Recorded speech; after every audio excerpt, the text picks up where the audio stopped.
Traders diary में स्वागत है आपका। नमस्कार, मैं हूं आपके साथ आशीष चतुर्वेदी। और नमस्कार, मैं हूं आपके साथ कुशल गुप्ता। तो लंबे वीकेंड के बाद हम फिर से इस हफ्ते लौटते हुए नजर आ रहे हैं, पर जो संकेत दिख रहे हैं आशीष वो बहुत ज़्यादा अच्छे तो नहीं है, क्योंकि जिस तरह से यहाँ पर गिफ्ट निफ्टी अब इंडिकेशंस दिखा रहे हैं 133 अंकों की गिरावट यहाँ पर गिफ्ट निफ्टी पर बनती हुई दिख रही है। 19,600 के नीचे हम जाते हुए नज़र आ रहे हैं और इसका एक सबसे बड़ा कारण है यूएस के मार्केट्स। वहाँ पर आप देखिए डाउ जोन्स में पिछले 2 दिनों में लगभग 230 अंकों की गिरावट आपको देखने को मिली है। तो वहाँ पर गिरावट का मूड माहौल है और जिस तरह से यहाँ पर ट्रेजरी यील्ड्स बढ़ती हुई दिख रही हैं उसकी वजह से हमारे इक्विटी यानी कि उनके इक्विटी मार्केट्स पर आपको दबाव देखने को मिल रहा है। लास्ट मिनट ही सही, पर कहीं ना कहीं जो गवर्नमेंट शटडाउन का खतरा था वो टलता हुआ दिखा है और आगे चलकर करीबन 45 दिनों तक ये खतरा तो अभी टला हुआ रहेगा। वापस से जब 17 नवंबर को इस पर चर्चा होगी तो देखना होगा कि वहाँ पर किस तरह की सहमति या असहमति बनती है, पर अभी फिलहाल के लिए ये खतरा टल चुका है, जिस वजह से यूएस में जो ट्रेजरी यील्ड्स है वो काफ़ी ज़्यादा बढ़ते हुए नजर आए। इनफैक्ट 16 साल की ऊंचाई पर जो नया रिकॉर्ड है वहाँ पर ये बनता हुआ दिख रहा है और साथ साथ डॉलर इंडेक्स आप देखिए 107 के आसपास पहुंचते हुए भी नजर आ रहे हैं। 10 महीनों की ऊंचाई पर डॉलर इंडेक्स भी अब पहुंच चुका है। तो जाहिर सी बात है कि वहां पर यूएस मार्केट्स में इस वजह से ये चीज़ का दबाव बना है। यूरोपियन इंडाइसेस भी कल के दिन में गिरावट की ही चपेट में थे, करीबन 1% तक की गिरावट आपको अक्रॉस द बोर्ड इनके इंडाइसेस पर भी आती हुई नजर आई थी। हालांकि आप देखिए जो कैक 40 है वो थोड़ा हरे निशान में बंद होने में सफल हुआ था, पर फुट्सी और डैक्स यहाँ पर सबसे ज़्यादा दबाव आपको कल के सत्र में बनता हुआ नजर आया। हमारे लिए एक थोड़ी सी अच्छी बात है कि $90 पर अब कच्चा तेल आ गया है, बट अब यही देखना है कि यहाँ पर जो बेस है वो $75 रहता है या $90 से $100 के बीच अब नया बेस बन सकता है। तो ये एक थोड़ा सा चिंता का विषय है। तो देखना है कि यहाँ पर अब कच्चा तेल आगे किस तरह की चाल दिखाता है, बट सेंटिमेंटली थोड़ा पॉजिटिव तो हम बोल ही सकते हैं उसको। हालांकि FIIs यहाँ पर उनकी तरफ से बिकवाली अभी भी जारी है। अगर आप यहाँ पर FIIs की बिकवाली देखेंगे तो वहाँ पर भी गिरावट का ट्रेंड धीरे धीरे अभी भी बढ़ता हुआ जा रहा है। 1700 करोड़ रुपए की बिकवाली कैश मार्केट में फिर से शुक्रवार को ये करते हुए दिख रहे हैं। तो लगातार FIIs की तरफ से सेल फिगर्स आपको आते हुए दिख रहे हैं। तो देखना है कि यहाँ पर ये जो ट्रेंड है ये कब रुकता हुआ नजर आता है। But DIs of course on the other side अच्छी मजबूती दिखा रहे हैं काउंटर बाइंग करके। चलिए, जो सेटअप है वो थोड़ा सा तो अभी वीकनेस का दिखा रहा है, बट हमारी जो रणनीति है काफ़ी सारे स्टॉक स्पेसिफिक्स भी रहती है और कुछ एक टेक्निकल ब्रेकआउट्स पर भी हमारा फोकस रहता है। तो आशीष, मेरी तरफ से मेरी सूची में तो कुछ बाय कुछ सेल भी हैं, बट आप कैसे देख रहे हैं बाजारों को और कैसी रणनीति है? देखिए, आज 10 के 10 जो स्टॉक्स हैं मैंने पूरे खबरों के आधार पर चुने। एक आध स्टॉक ऐसे जो टेक्निकल तौर पर चुने। इनफैक्ट सिर्फ 2 ही स्टॉक ऐसे होंगे जो प्योरली टेक्निकल है, बाकी 8 स्टॉक आपको खबरों के आधार पर बताए गए हैं। मार्केट जैसा कि आपने बताया कि कमजोरी के साथ शुरुआत दे सकता है। माफ़ कीजिए, गिफ्ट निफ्टी भी थोड़ी सी गिरावट ही आपको फिलहाल दिखा रहा है। ग्लोबल संकेत आपने समझा दिया अच्छी तरीके से। तो खबरों के ऊपर फोकस है और 3 दिनों में काफ़ी सारी खबरें हैं, पर्याप्त खबरें हैं कि दोनों की लिस्ट में शामिल हो जाएं। 20 स्टॉक्स देखिए जो सूची है, स्टॉक स्पेसिफिक एक्शन यहाँ पर आपको देखने को मिलेगा। तो कर लेते हैं शुरुआत कैश की कैटेगरी के साथ। पहले स्टॉक मैं ही बता देता हूँ। स्टॉक मैंने चुना है गोदरेज एग्रोवेट। यहाँ पर आपको करनी चाहिए खरीदारी। वैसे भी अगर आप देखें तो बाजार के साथ कोरिलेशन स्टॉक का लगभग ना के बराबर है, लेकिन खबर आ रही है कि यहाँ पर इन्होंने देखे तो 300 करोड़ के निवेश के साथ तेलंगाना में ये एक पाम ऑयल कॉम्प्लेक्स लगाने जा रही है। तो इसका एक इम्पैक्ट यहाँ पर देखने को मिल सकता है। हालांकि पाम ऑयल में अगर आप देखें तो ऑलरेडी काफ़ी बड़ा प्रोड्यूसर है भारत में गोदरेज एग्रोवेट और लगातार विस्तार कर रहा है। ये अपने आप में सेंटिमेंटली पॉजिटिव हो जाता है। 500 रुपये का टारगेट है, स्टॉप लॉस लगाएंगे 470 रुपये का। बिल्कुल, तो अच्छी खबर की डेवलपमेंट हो रही है गोदरेज एग्रोवेट को लेकर, जिस तरह से यहाँ पर एक्सपेंशन की इनकी बातें आ रही हैं। चलिए, कैश स्पेस से मेरी तरफ से है कल्तरू प्रोजेक्ट्स इंटरनेशनल यहाँ पर खरीदारी करनी है। दरअसल खबर है कि 1016 करोड़ रुपए के नए ऑर्डर्स इनकी सब्सिडियरी KPIL और इसके जो इंटरनेशनल सब्सिडियरी है उसको मिलते हुए दिखे हैं। और ये ट्रांसमिशन एंड डिस्ट्रीब्यूशन कारोबार में अगर आप देखेंगे तो करीबन 552 करोड़ रुपए का ऑर्डर है और साथ ही घरेलू BNF कारोबार में 464 करोड़ का है और YTD FY24 में अब तक लगभग जो कुल ऑर्डर बुक हो गई है, इनकी ऑर्डर इनफ्लो इनफैक्ट हो गया है, वो करीबन 84 करोड़ रुपए का होता हुआ दिख रहा है। तो खबर अच्छी है, आज रिएक्शन हो सकता है, खरीदारी कर चलिए 652 रुपए के टारगेट के लिए। हालांकि बाजार का जिस तरह का मूड माहौल है उस वजह से आपको स्टॉप लॉस भी स्ट्रिक्टली फॉलो कर चलना है। आज के दिन में 625 रुपए का स्टॉप लॉस कल्पतरू प्रोजेक्ट्स में बनाकर चलिए। ये तो हो गई है कैश स्पेस की बात। अब आगे बढ़ते हैं डेरिवेटिव स्पेस की कैटेगरी की तरफ, जिसमें फ्यूचर्स कैटेगरी में जो स्टॉक हमने चुने हैं उसकी अब चर्चा करते हैं। तो इससे मेरी बिकवाली के कॉल शुरुआत हो रही हैं। जिस तरह से मूड माहौल है तो ONGC यहाँ पर बिकवाली करने की राय है, यहाँ पर बिकवाली करिए। देखिए, इसके लिए दो फैक्टर्स यहाँ पर खराब होते हुए दिख रहे हैं। एक तो ऑयल प्रोड्यूसर्स है ऑफकोर्स, और कच्चा तेल 5% लुढ़कता हुआ नजर आया है कल के दिन में।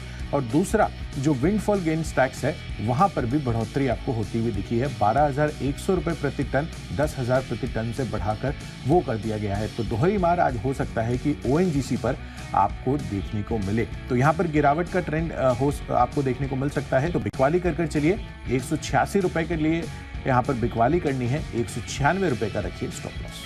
देखिए, फ्यूचर्स के आधार पर करनी है खरीदारी आपको फेडरल बैंक, जहाँ पर देखिए Q2 के अपडेट्स यहाँ पर देखने को मिले। और अगर आप टोटल डिपॉजिट में देखें तो ग्रोथ आपको अच्छी खासी पिछले साल के मुकाबले 23% की नजर आएगी। और साथ में जो ग्रॉस एडवांसेज हैं यहाँ पर भी पिछले साल के मुकाबले 20% की ग्रोथ है। आंकड़े अच्छे हैं, टेक्निकल्स अच्छे हैं। तो 153 रुपए का टारगेट है, स्टॉप लॉस लगाएंगे आप 140 रुपए का। बढ़ते हैं अगली कैटेगरी की ओर, जो कि है ऑप्शंस की। तो ऑप्शंस के लिहाज से वो स्टॉक बता रहा हूँ जो काफ़ी बार बताया, निचले स्तरों से लगातार इस शो के दौरान हमने डिस्कस किया। स्टॉक का नाम है कोल इंडिया। यहाँ पर भी अगर आप देखें तो क्वार्टरली अपडेट्स आ चुके हैं। और क्वार्टरली अपडेट्स में खास बात ये कि अगर आप प्रोडक्शन को देखें और ऑफटेक यानी बिक्री, सिंपल लैंग्वेज में आपको बताता हूँ, तो दोनों में 12.5-13% की ग्रोथ यहाँ पर आपको नजर आएगी। स्टॉक के टेक्निकल्स एक्सेप्शनल, लगातार बढ़त यहाँ पर आपको देखने को मिल रही है। जिस दिन बाजार में वीकनेस भी होती है तो उस दिन भी ऑफ लोज हो जाता है। रिकवरी का ट्रेंड काफ़ी स्ट्रॉन्ग है और 295 रुपये के आसपास का भी भाव चल रहा है कैश में। मैं मान रहा हूँ कि 300 रुपये टच करना चाहिए एक बार के लिए, और 300 रुपये टच कर जाएगा तो हमारे ऑप्शंस में जो टारगेट्स है वो भी अचीव हो जाएंगे। तो 295 की जो कॉल ऑप्शन है यहाँ पर आपको करनी है खरीदारी। दिन के दौरान हमें डिजायर्ड मूव मिलता है। क्लोजिंग जो है इसकी 3 दिन पहले की फ्राइडे की कॉल ऑप्शन की करीब 10 रुपये के आसपास की है। 4,200 का भारी भरकम लॉट साइज है। तो अगर 2-2.5 रुपये भी आपको मिल गए तो अच्छा खासा मुनाफा यहाँ पर हो जाएगा। 13 रुपये का टारगेट है, 8 रुपये का आप लगाएंगे स्टॉप लॉस। बिल्कुल, तो चलिए यहाँ पर बहुत ही बेहतरीन टारगेट्स के लिए कॉल ऑप्शन खरीद कर चलना है कोल इंडिया का, और लगातार अच्छी खासी तेजी हमें देखने को मिली भी है इस काउंटर में। चलिए, ये तो बेस्ट ऑप्शन हो गया आशीष की तरफ से। मेरी तरफ से इसी कैटेगरी में है LTIM यानी कि LTI माइंट्री। ये काउंटर आपको बिकवाली करनी है। दरअसल अगर आप देखेंगे तो डॉलर इंडेक्स फिलहाल 107 के पार ट्रेड करते हुए दिख रहे हैं।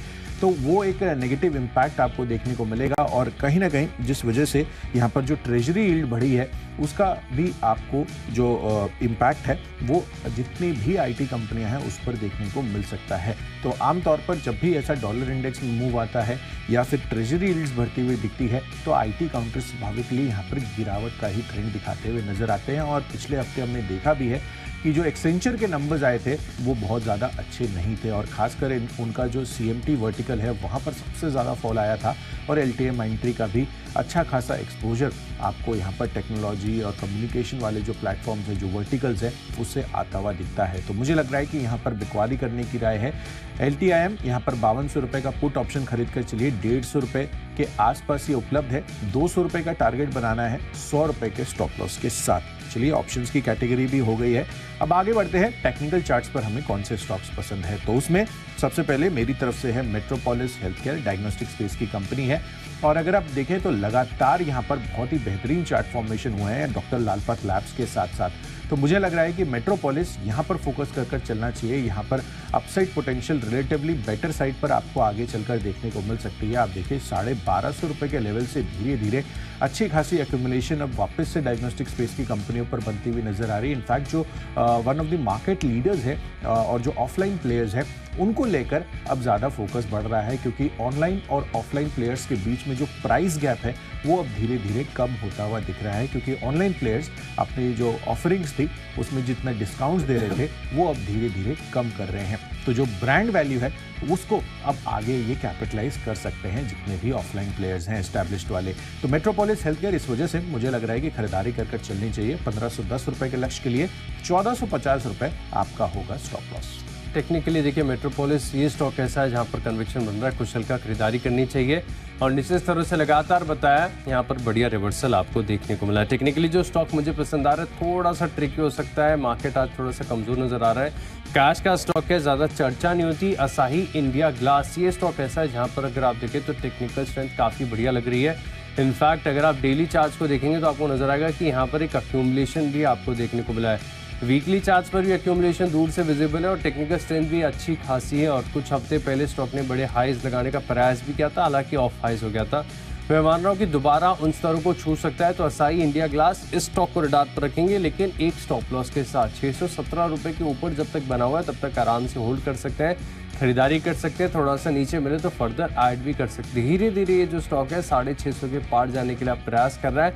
असाई इंडिया ग्लास यहाँ पर टेक्निकल्स मजबूत है, इसके चलते खरीदेंगे आप इस स्टॉक में। बढ़ते हैं हमारी अगली कैटेगरी की ओर जो कि है फंडा पिक। तो फंडा पिक के लिहाज से देखिए आज की बड़ी खबरों में से एक है जो शुक्रवार को बाजार बंद होने के बाद आई थी, वेदांता। यहाँ पर आपको नज़र रखनी चाहिए। देखिए वेदांता यहाँ पर डिटेल में मैंने सारी इसकी जानकारी देख ली है। बढ़िया बात ये कि एक कंपनी जो अभी फिलहाल है ये टोटल 6 कंपनियों में मिल जाएगी, यानी वेदांता का जो स्टॉक होल्डर है, जो शेयर होल्डर है, उसको अतिरिक्त 5 कंपनियों की और हिस्सेदारी मिलेगी और एक शेयर ही मिलेगा। तो अपने आप में आप देखें तो वैल्यू अनलॉकिंग का फ़ायदा है। और दूसरी बात ये कि जो प्रमोटर्स को लगातार कर्ज की दिक्कत हो रही है, बड़े रीपेमेंट्स करने हैं, 2024 में भी करने हैं, 2025 में भी करने हैं, इनके लिए एक नया आयाम ये भी खुल गया कि आगे जाकर कोई एक कंपनी में, इन 6 कंपनियों में से एक में चाहे तो हिस्सेदारी अपनी डाइल्यूट भी कर सकते हैं, चाहे तो हिस्सेदारी बेच भी सकते हैं। तो इसका एक एडिशनल एडवांटेज इन्हें मिल जाएगा, इसका बेनिफिट है यहाँ पर तो वेदांता में। और बढ़िया बात ये भी कि स्टॉक अगर आप देखें तो काफ़ी लंबे समय से चला नहीं है, इनफैक्ट बहुत ही ज़्यादा अनपरफॉर्म कर रहा है ना कि पूरे मार्केट को। अगर आप मेटल पैक को भी देखें तो स्टॉक ने बिल्कुल कोई रिटर्न दिए ही नहीं है काफ़ी पिछले 6 महीने में। अब ट्रिकी बात ये हो जाती है कि शुक्रवार के सत्र में अगर आप देखें तो एक ही दिन में खबर से पहले 7% का बड़ा उछाल ऑलरेडी आ चुका है। तो हो सकता है कि जिन्होंने शुक्रवार को पहले खरीदारी कर ली थी आज वो सेल ऑन न्यूज़ पर दे, लेकिन फिर भी मैं मान रहा हूँ कि 3 से 4% तक की अपसाइड यहाँ पर आपको देखने को मिल सकती है। लेकिन अगर काफ़ी ज़्यादा गैप अप ओपनिंग हो जाए तो एडवेंचर करने से बचना चाहिए, फिर एक बार के लिए स्टॉक को छोड़ दे। हो सकता है कि प्रॉफिट बुकिंग, जैसे कि मैंने बताया कि सेल ऑन न्यूज़ वाली कहानी ना हो जाए, प्रॉफिट बुकिंग यहाँ पर हावी ना हो जाए। इसके लिए वेदांता ब्रोकरेज हाउस का भी जो मानना है लगभग थोड़े से टारगेट उन्होंने रेस किए हैं, किसी ने रेटिंग को अपग्रेड किया है, तो पॉजिटिव इम्पैक्ट यहाँ पर आपको देखने को मिलेगा। 235 रुपये का टारगेट है मेरे लिए, 210 रुपये का आप लगाएंगे स्टॉप लॉस। बिल्कुल, तो बड़ी खबर यहाँ पर वेदांता को लेकर आती हुई दिख रही है, जिस तरह से वैल्यू अनलॉकिंग पर फोकस बन रहा है कंपनी का, अपनी जो सब्सिडियरी कंपनीज है उनको लिस्ट कराकर। चलिए ये तो हो गई है फंडा पिक आशीष की तरफ से, साथ ही मेरी तरफ से इसी कैटेगरी में है हीरो मोटोकॉर्प का काउंटर, जहां पर आपको फोकस कर चलना है। अब सितंबर महीने के ऑटो बिक्री आंकड़े आते हुए दिखे हैं और यहाँ पर अनुमान से काफ़ी बेहतर नंबर्स है इन्होंने भी पोस्ट किए हैं। 2 व्हीलर बिक्री आप देखिए तो 5,36,499 यूनिट्स बेचने में कंपनी ने सफलता प्राप्त की है, जो कि 3% की बढ़त है। हमारा और एनालिस्ट का अनुमान था करीबन 5,25,000 यूनिट्स का। तो जाहिर सी बात है कि यहाँ पर अच्छी खासी सेलिंग होती हुई दिख रही है और फेस्टिव सेल्स है, और खासकर जो रूरल डिमांड है उसको लेकर फोकस में ऑलरेडी कंपनी जो है अपनी बढ़त बनाए हुए हैं। तो जाहिर सी बात है कि यहाँ पर अगर डिमांड ट्रैक्शन बढ़िया है तो यहाँ पर सेल्स में आपको ये चीज़ रिफ्लेक्ट होती हुई भी नज़र आ रही है। ऑफकोर्स ये होलसेल बिक्री है जहाँ पर जो नंबर्स मैं आपको हाईलाइट कर रहा हूँ। तो 3150 रुपये के टारगेट के लिए हीरो मोटोकॉर्प में खरीदारी कर चलिए। शुक्रवार के सत्र में भी 2 से 3% तक की दमदार तेजी काउंटर ने दिखाई थी। फर्दर तेजी के लिए ये आंकड़ों के बाद ये तैयार होता हुआ दिख रहा है। खरीदारी करिए। 3150 के टारगेट के लिए 3000 रुपये आपको रखना है यहाँ पर स्टॉप लॉस। चलिए फंडा पिक भी हो गई है, अब आगे बढ़ते हैं निवेश की पिक की तरफ। और इन्वेस्टमेंट के पर्सपेक्टिव से सीमेंट काउंटर बाजार का दिग्गज अल्ट्राटेक सीमेंट, ये काउंटर मुझे पसंद आ रहा है। यहाँ पर खरीदारी कर चलिए। ब्रोकरेज हाउस का भी कन्विक्शन अच्छा है। जेफरीज ने यहाँ पर खरीदारी की राय बरकरार रखते हुए अब 9,350 रुपए के टारगेट्स ये देते हुए दिख रहे हैं। तो ऑफकोर्स बड़ी जो है कंपनी है, अच्छी खासी कैपेसिटी है और लगातार इन्होंने अपने आप को प्रूव भी किया है। जिस तरह से अगर आप 10 से 12% का रिटर्न ऑन इक्विटी है कंपनी का, तो यहाँ पर एक अच्छा मूव देखते हैं। फंडामेंटली भी अगर आप देखें तो यहाँ पर आगे चलकर जो जनरल इलेक्शन है उसके पहले अगर कोई अच्छा खासा कैपेक्स अनाउंसमेंट्स हो जाते हैं गवर्नमेंट की तरफ से, तो सारी सीमेंट कंपनियां को भी बड़ा फायदा आगे चलकर आपको देखने को मिल सकता है। इसी वजह से यहाँ पर खरीदारी करने की राय है अल्ट्राटेक सीमेंट में। इनफैक्ट ऑपरेटिंग मार्जिन्स भी आप देखिए तो यहाँ पर 17-18% के ऑपरेटिंग मार्जिन्स पर कंपनी काम करती है और ईपीएस में भी धीरे धीरे इन्होंने अच्छी बढ़त भी बनाई है over the previous set of quarters. In fact stock price के हिसाब से भी देखेंगे तो पिछले 3 सालों में प्रति वर्ष भी करीबन 26% की कैगर से ये बढ़ते हुए भी नजर आए हैं। तो जाहिर सी बात है कि जो फंडामेंटल क्यूज है इस कंपनी के लिए वो काफ़ी अच्छे बनते हुए नजर आ रहे हैं और इसी वजह से मैंने ये स्टॉक अपनी सूची में शामिल किया है एज एन इन्वेस्टमेंट पिक। अगले 1 साल में मुझे लग रहा है कि 9,500 रुपए के टारगेट्स के लिए आप इसको प्ले ऑन कर चल सकते हैं। यहाँ पर आप फोकस करके चल सकते हैं निवेश के लिहाज से। निवेश के लिहाज से जो स्टॉक मुझे पसंद आ रहा है वो है जुबिलेंट फूडवर्क्स। यहाँ पर भी अगर आप देखें तो टेक्निकल्स काफ़ी अच्छे हैं, लेकिन ऐसा नहीं कि एक ही बार में रॉकेट की तरह चलेगा। कंसोलिडेशन का फेज़ उतार चढ़ाव ऊपर नीचे चलता रहेगा। इस स्टॉक को आपको अक्यूमुलेट करना है पूरे 1 महीने का व्यू बनाकर। अब आप सोचेंगे कि यहाँ पर आप देखें तो 1 महीने के व्यू के हिसाब से क्यों दे रहे हैं, लेकिन फिलहाल के लिए 1 महीने में देखेंगे कि प्रदर्शन कैसा होता है। अगर अच्छा होता है तो दोबारा टारगेट प्राइस रिवाइज भी करेंगे। तो फिर समझ लीजिएगा कि 1 महीने का व्यू है हमारे एनालिसिस के लिए, क्योंकि यहाँ पर अगर आप देखें तो 5 अक्टूबर से वर्ल्ड कप शुरू होने वाले। तो इसी चीज़ को जो है ध्यान में रखते हुए माना जा रहा है कि इनकी जो ट्रिपल SG यानी सेम स्टोर सेल ग्रोथ जो है जिसमें आपको बढ़िया सुधार देखने को मिल सकता है। तो 580 रुपये का टारगेट है, 1 महीने का व्यू देना है और 580 के पार जाएगा जुबिलेंट फूडवर्क्स। बढ़ते हमारी अगली कैटेगरी की ओर जो कि खबरों की। तो खबरों के लिहाज से जो स्टॉक मुझे पसंद आ रहा है वो है NMDC, जहां पर अगर आप देखें तो टेक्निकल चार्ट सबसे पहले बता देता हूं कि बहुत ही एक्सेप्शनल है। चार्ट ऐसा कि लगातार हर बार इसको हम अपनी लिस्ट में शामिल कर सकते हैं। बहुत ही टेक्निकली साउंड नज़र आ रहा है और खबर भी आ रही है कुछ रिपोर्ट्स के मुताबिक कि अपनी जो कीमतें इन्होंने आयरन ओर की इसमें 250 रुपये प्रति टन की बढ़ोतरी भी की है। तो इसका भी एक इम्पैक्ट यहाँ पर आपको देखने को मिल सकता है। खरीदारी करनी 153 रुपये के टारगेट के लिए और स्टॉप लॉस लगाएंगे 140 रुपये का। बिल्कुल, तो चलिए NMDC यहाँ पर कीमतों में जो बढ़ोतरी की गई है ऑफकोर्स उस वजह से यहाँ पर अच्छा खासा एक्शन आपको देखने को मिल सकता है। इनफैक्ट फ्राइडे के सत्र में भी शानदार इसमें ब्रेकआउट भी आता हुआ नजर आया था। 4-4.5% की बेहतरीन तेजी रही थी। चलिए खबरों के लिहाज से मेरी तरफ से है TVS मोटर का काउंटर, यहाँ पर भी खरीदारी कर चलनी है। अनुमान से बेहतर नंबर्स यहाँ पर भी आते हुए दिखे हैं। सितंबर ऑटो बिक्री आंकड़ों में 2 व्हीलर स्पेस में देखेंगे तो 7% के यहाँ पर बढ़त होती हुई दिखी है। 3,86,955 यूनिट्स इन्होंने बेचे हैं। 3,53,000 यूनिट्स का हमारा अनुमान था। तो इस वजह से ये खबर पर TVS मोटर पर अच्छी तेजी बन सकती है। 1,570 रुपए के टारगेट बनाए, 1505 रुपए आपको रखना है स्टॉप लॉस पे। बढ़ते हमारी आखिरी कैटेगरी यानी माई चॉइस की तरफ और यहाँ पर जो पहला स्टॉक है लिस्ट में वो है खबरों के आधार पर RVNL। ये स्टॉक मैंने चुना है जहां पर आपको रखनी चाहिए नज़र। इनको 1098 करोड़ के प्रोजेक्ट के लिए L1 बिडर घोषित किया गया। तो इसके चलते मैं मान रहा हूं कि एक इम्पैक्ट यहां पर आपको देखने को मिलेगा। 175 रुपये का टारगेट है, 168 रुपये का आपको लगाना है स्टॉप लॉस। अगला स्टॉक है लिस्ट में एस्ट्रा माइक्रोवेव। यहाँ पर आपको करनी है खरीदारी। यहाँ पर भी अगर आप देखें तो इनके एक जॉइंट वेंचर कंपनी को छोटा सा ही ऑर्डर मिला है, करीब 97 करोड़ का, लेकिन ऑर्डर जरूर मिला है। टेक्निकल्स पर भरोसा है। 436 रुपये का टारगेट, 422 रुपये का होगा आपका स्टॉप लॉस। और आखिरी स्टॉक है मेरी लिस्ट में, यहाँ पर भी आपको करनी चाहिए खरीदारी। स्टॉक का नाम है गॉडफ्रे फिलिप्स। यहाँ पर टेक्निकल्स काफ़ी बढ़िया है। मैं मान रहा हूँ कि स्टॉक ऑल टाइम हाई के पार जाने की क्षमता रखता है। 2245 रुपये का टारगेट है और 2150 रुपये का होगा आपका स्टॉप लॉस। चलिए माई चॉइस कैटेगरी में मेरी तरफ से तीनों के तीनों बिकवाली के कॉल्स हैं, जिसमें सबसे पहले है HCL टेक। तो यहाँ पर बिकवाली करनी है। डॉलर इंडेक्स जो है अब 107 के पास आता हुआ दिख रहा है। ट्रेजरी यील्ड्स में भी बढ़त हुई है। तो इस वजह से IT काउंटर्स आज आपको दबाव में देखने को मिल सकते हैं। तो 1190 रुपये के टारगेट के लिए बिकवाली करनी है। 1250 रुपये का आपको रखना है स्टॉप लॉस। दूसरा कॉल है EU स्मॉल फाइनेंस बैंक पर, जहां पर बिकवाली करनी है। कमजोर चार्ट स्ट्रक्चर है, वीकनेस दिख रही है, बिकवाली करिए। 690 रुपये का नया टारगेट बनाएंगे। 725 रुपए का रखेंगे स्टॉप लॉस। और आखिरी कॉल है HDFC बैंक पर। अब देखिए यहाँ पर शुक्रवार के सत्र में ऑलमोस्ट फ्लैट बंद होते हुए दिखे थे, थोड़े से हरे निशान में इनफैक्ट यहाँ पर क्लोजिंग हुई थी, पर इसका जो ADR है ये कल 2% तक लुढ़कता हुआ नजर आया था। तो इस वजह से मुझे लग रहा है कि HDFC बैंक पर आज फर्दर बिकवाली हो सकती है। 1490 रुपए के टारगेट के लिए बिकवाली करेंगे, 1560 रुपए का रखेंगे स्टॉप लॉस। तो चलिए, जो 20 स्टॉक्स हैं इनकी फोकस लिस्ट हो गई है तैयार। और अगर आपने कोई भी स्टॉक या कोई भी लेवल मिस कर दिया है तो पहले जल्दी से देखिए रिकैप। कैश का स्टॉक है जिसमें गोदरेज एग्रोवेट फेडरल बैंक के फ्यूचर्स में करनी है खरीदारी और कोल इंडिया 295 रुपए की कॉल ऑप्शन खरीदेंगे। टेक्निकली पसंद आ रहा है असाही इंडिया ग्लास 650 का टारगेट है और थोड़ा बहुत सेंटिमेंटली पॉजिटिव इंपैक्ट आपको वेदांता में देखने को मिलेगा। निवेश के लिहाज से खरीदेंगे जुबलेंट फूडवर्क्स। खबरों का असर देखने को मिलेगा NMDC में। RVNL में आएगी तेजी। एस्ट्रा माइक्रो 436 का टारगेट है और Godfrey Phillips all time high के पार जाने के लिए है तैयार। इन 10 स्टॉक में मेरा कन्विक्शन सबसे ज्यादा है खबरों वाला स्टॉक NMDC, जहां पर खबर आ रही है कि 250 रुपये प्रति टन तक कीमतें बढ़ाई है। 153 रुपये के लक्ष्य के लिए खरीदारी करेंगे। चलिए, कैश स्पेस से जिस तरह से ऑर्डर में आते हुए दिखे हैं, कल्पतरू प्रोजेक्ट इंटरनेशनल फोकस में रहेगा। साथ ही फ्यूचर्स में ONGC पर बिकवाली कर चलिए। कच्चे तेल में 5% तक की गिरावट हुई है कल। और साथ ही LTIM यहाँ पर आपको बिकवाली करनी है। डॉलर इंडेक्स और ट्रेजरी यील्ड्स में बढ़त देखने को मिली है। मेट्रोपोलिस में बिकवाली इनफैक्ट खरीदारी कर चलिए। मजबूत चार्ट स्ट्रक्चर है। हीरो मोटोकॉर्प यहाँ पर भी खरीदारी करिए। बेहतर सितंबर ऑटो बिक्री आंकड़े आते हुए दिख रहे हैं इनके लिए। और अल्ट्राटेक सीमेंट लंबी अवधि के लिए आप निवेशित रह सकते हैं। खबरों के लिहाज से TVS मोटर भी फोकस में रहेगा। यहाँ पर भी अनुमान से बेहतर नंबर्स आए हैं सितंबर ऑटो बिक्री के।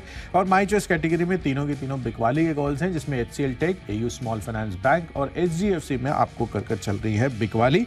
और इन सब में आज के लिए जो मेरा बेस्ट पिक बन रहा है वो है ONGC का काउंटर, जहां पर आपको बिकवाली करनी है। अब आप देखिए, ऑयल प्रोड्यूसर है, कच्चे तेल में 5% तक की गिरावट हुई है और साथ ही विंड फॉर गेन्स टैक्स भी यहां पर बढ़ाया गया है कच्चे तेल पर। तो जाहिर सी बात है कि दोहरी मार हो सकती है ONGC पर। तो चलिए, सभी स्टॉक्स और उनका लेवल्स और साथ ही आपको बेस्ट पिक्स भी हमने आपको बता दी है। पर लंबे वीकेंड के बाद जिस तरह से हम वापस से आशीष लौटते हुए दिख रहे हैं, आप देखिए यहाँ पर एक तो गिफ्ट निफ्टी 133 135 अंकों की गिरावट। अब तो आप देखिए और बढ़ते हुए दिख रहे हैं, करीबन 140 अंकों की गिरावट गिफ्ट निफ्टी दिखाते हुए नजर आ रहे हैं। ग्लोबल बाजारों से सेटअप बहुत अच्छा तो नहीं लग रहा है। साथ ही अमेरिकी मार्केट्स पर भी आपको दबाव देखने को मिले थे। डॉलर इंडेक्स अब आप देखिए 10 महीनों की ऊंचाई पर भी पहुंच चुका है। डाउ फ्यूचर्स की भी इंडिकेशंस ऑलमोस्ट फ्लैट सी है, तो वहां पर भी बहुत ज़्यादा तेज़ी या मंदी के संकेत तो नहीं है। बट बहरहाल जिस तरह की गिरावट आपको पिछले दिनों में आती हुई दिखी है, वो कहीं ना कहीं अब देखना है कि यहाँ पर हमारे यहाँ पर इम्पैक्ट क्या होता है। बट FIS की बिकवाली अभी भी जारी है। तो चलिए, इन सभी संकेतों को समझने के लिए सीधे चलते हैं शेयर बाजार लाइव में अनिल सर और दीप के पास। फिलहाल दीप हमारे साथ जुड़े हुए हैं। दीप, गुड मॉर्निंग। गुड मॉर्निंग कुशल, गुड मॉर्निंग आशीष। बिल्कुल, हफ्ते की शुरुआत हमारे लिए है, बाकी मार्केट्स तो ऑलरेडी एक दिन ट्रेड कर चुकी हैं। 4 दिन का हफ्ता है, बट संकेत ओवर द एक्सटेंडेड वीकेंड थोड़े मिले जुले से आ रहे हैं। खबर अच्छी है, बट बाजार का रिएक्शन अब तक आया नहीं है। हमने तो अक्टूबर सीरीज की शुरुआत दमदार नोट पर करी थी। क्या आज ग्लोबल मार्केट्स के इनलाइन मूड के साथ हमारा मूड खराब हो सकता है, या फिर हम अपनी स्ट्रेंथ बनाए रखेंगे? आइए करते हैं इस पर फोकस।